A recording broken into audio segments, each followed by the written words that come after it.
আসসালামু আলাইকুম এভরিওয়ান, আমি ট্রেড উইথ তানভীর পক্ষ থেকে আমি তানভীর আপনাদের সবাইকে আমার নতুন ভিডিওতে স্বাগত জানাচ্ছি। আমি আজকে 17ই মে শনিবারে মার্কেটে কেমন গেছে সে সম্পর্কে আলোচনা করব এবং কিছু গুরুত্বপূর্ণ বিষয় নিয়ে আলোচনা করব। প্রথমেই জানিয়ে রাখি যে আমি গতকালকে একটি ভিডিও দিয়েছিলাম এবং সেখানে বলেছিলাম যে আজকে অবশ্যই মার্কেট অনেক ভালো পরিমাণে যাবে। মার্কেটের যেখানে অর্থাৎ আমি 4-5টা জোন এঁকেছিলাম, তার মধ্যে বলেছিলাম যে পঞ্চম জোনে মার্কেটটি পঞ্চম জোনে বটমে টাচ করে আছে। সো মার্কেট এখন এখান থেকে আর নিচে যাওয়ার সম্ভাবনা নাই, উপরেই যাবে। তো আমি প্রেডিকশন করেছিলাম যে আজকে মার্কেট অনেকটাই ভালো থাকবে এবং পজিটিভনেস থাকবে। সো আজকে তাই হয়েছে, আজকে মার্কেট অনেক ভালো পরিমাণে পজিটিভ হয়েছে। অনেকেই বলেন যে মার্কেটে প্রেডিকশন বা মার্কেটে অ্যানালাইসিস কাজ করে না, কিন্তু আসলে মার্কেটে যে অ্যানালাইসিস কাজ করে সেটার প্রমাণ হলো আজকে। তো আজকে লেনদেনের শুরুতে কিন্তু মার্কেট নেগেটিভ দিয়ে শুরু করেছিল, কারণ এটা একটা স্ট্র্যাটেজি আসলে বলা যায়। বড় বড় যারা বিনিয়োগকারী আছে তাদের একটা স্ট্র্যাটেজি যে মার্কেটকে ফেলে দিতে হয়, মার্কেটকে ফেলে দিয়ে তারপর সেখান থেকে মার্কেটকে আপ করতে হয়। তো সকালেই যখন মার্কেট পড়ে গেছিল তারা তখন অনেকেই মার্কেটে ভীত হয়ে অনেকেই শেয়ার সেল করে দিয়ে বের হয়ে গিয়েছিল। তো আলটিমেটলি আমি গতকালকে ভিডিওতে বলেছিলাম যে মার্কেট এখন পজিটিভ থাকবে এবং সেটাই হলো আজকে। তো আজকে মার্কেটের 3টি ইন্ডেক্সেরই পজিটিভ ছিল। মার্কেটের মূল সূচক 39.45 পয়েন্ট আপ হয়েছে। মার্কেটের সরিয়া সূচক 13.90 পয়েন্ট আপ হয়েছে এবং 30 সূচক প্রায় 18 আপ হয়েছে। আজকে মার্কেটে লেনদেন হয়েছে টোটাল 262.86 কোটি টাকা শেয়ার, যার মধ্যে দাম বেড়েছিল 276টি কোম্পানি, মানে অধিকাংশ কোম্পানির শেয়ারেরই দাম বেড়েছিল। দাম কমেছিল মাত্র 78টি কোম্পানি এবং দাম অপরিবর্তিত ছিল 40টি কোম্পানির। তো যথারীতি আমি যখন প্রথমেই বলেছিলাম যে মার্কেট প্রথমে শুরুতেই নেগেটিভ দিয়ে শুরু হয়, অর্থাৎ মার্কেটে বড় বড় বিনিয়োগকারীরা ছোট বিনিয়োগকারীদের ভয় দেখানোর জন্য মার্কেটকে ফেলে দিয়েছিল এবং পরবর্তীতে আস্তে আস্তে মার্কেট আপ হতে থাকবে এবং শেষমেশ ভালো পরিমাণে আপ দিয়েই মার্কেট দিন শেষ করে। আজকে দুটি কোম্পানি হল্টেড হয়েছিল। আজকে গেইনারের দিক থেকে টেক্সটাইল, ইঞ্জিনিয়ারিং সেক্টর, এই দুটি সেক্টর মোটামুটি ভালো করেছে এবং ভলিউমের দিক থেকে ব্যাংক, ফুড সেক্টর, এই দুটি সেক্টর অনেকটাই ভালো করেছিল। এই গেল মার্কেটের টেকনিক্যাল অ্যানালাইসিস। এখন চলুন ফান্ডামেন্টাল অ্যানালাইসিস। এখন চলুন আমার মার্কেটের টেকনিক্যাল চার্টের দিকে চলে যাই। এটা হচ্ছে মার্কেটের টেকনিক্যাল চার্ট। আমি গতকালকের ভিডিওতে বলেছিলাম আমি যে 5টি জোন এঁকেছিলাম তার মধ্যে মার্কেট বর্তমানে পঞ্চম জোনের বটমে অবস্থান করছিল। তো আমি এখান থেকে স্ট্রংলি প্রেডিকশন করেছিলাম এবং বলেছিলাম যে স্ট্রংলি মার্কেট এখান থেকে আপ হবে। সেটাই হয়েছে আজকে। মার্কেট একটা ভালো পরিমাণে আপ হয়েছে। যাই হোক, এখান থেকে মার্কেট উপরের দিকে যাওয়ার সম্ভাবনা অনেকটাই বেশি। আর আমি এটাও প্রেডিকশন করেছিলাম যে মার্কেট যদি এখান থেকে পড়ে যায় তাহলে হয়তো 4270-80 পয়েন্টের দিক পর্যন্ত যেতে পারে।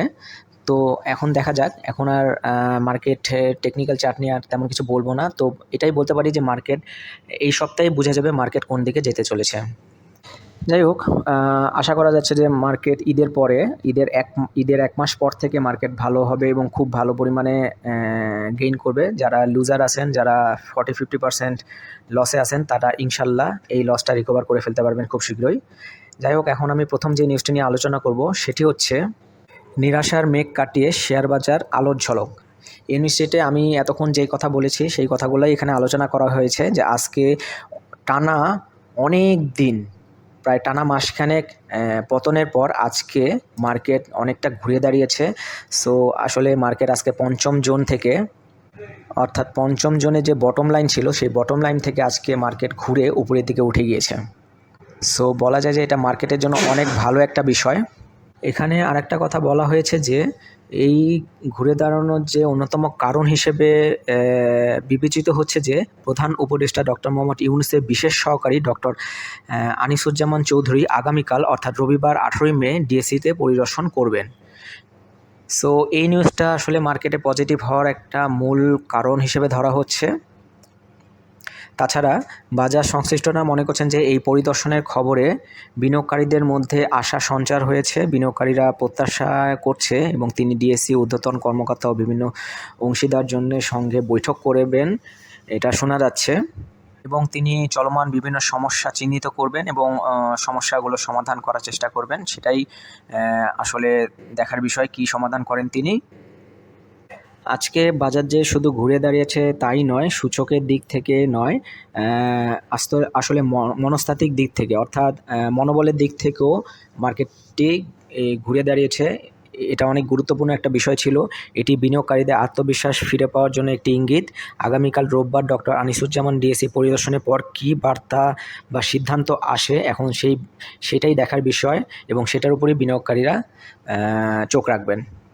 এখন আমি পরবর্তীতে যে নিউজটি নিয়ে আলোচনা করবো সেটি হচ্ছে 17ই মে দরবৃদ্ধির শীর্ষ 10 শেয়ার। অর্থাৎ আজকে 17ই মে যে 10টি শেয়ার দরবৃদ্ধিতে শীর্ষস্থানে ছিল সেই শেয়ারগুলো হলো ইন্টারন্যাশনাল লিজিং, শাইনপোকো সিরামিক, তারপর ছিল সোনারগাঁও টেক্সটাইল, এরপরে ছিল Khulna printing and packaging, progressive life insurance, HR textile, Beacon pharma, far east finance, S Alam cold, এরপরে ছিল ওয়েস্টার্ন মেরিন। আপনারা চাইলে এই শেয়ারগুলোর দিকেও নজর রাখতে পারেন।